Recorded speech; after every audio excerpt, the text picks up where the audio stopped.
Mayor. Stephen Hawks, Director of Human Services, is going to come forward and talk to you. As you all read in the paper within the last several days, the JLAR, Joint Legislative Audit and Review Commission at the state, released a pretty critical report of the Virginia foster care system.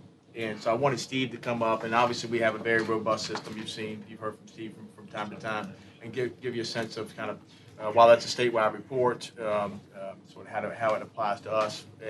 And then we've had a number of FOIAs, Freedom of Information Act requests from the Virginia pilot, 31 to date. Dozens of emails, back and forth exchange, requesting information about our system. And so we're assuming there's going to be an article.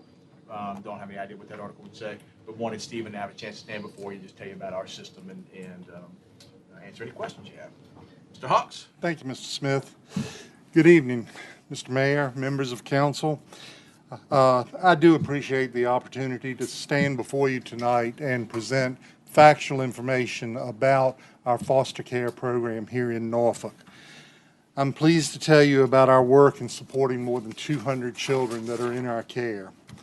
Let me say right up front, Norfolk has one of the best foster care programs in the state of Virginia.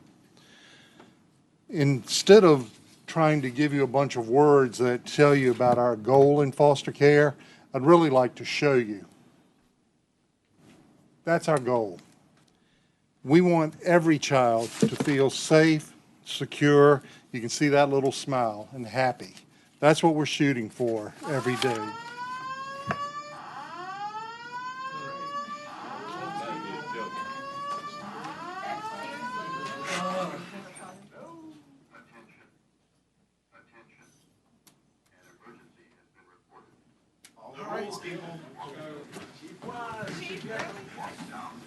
I was smoking.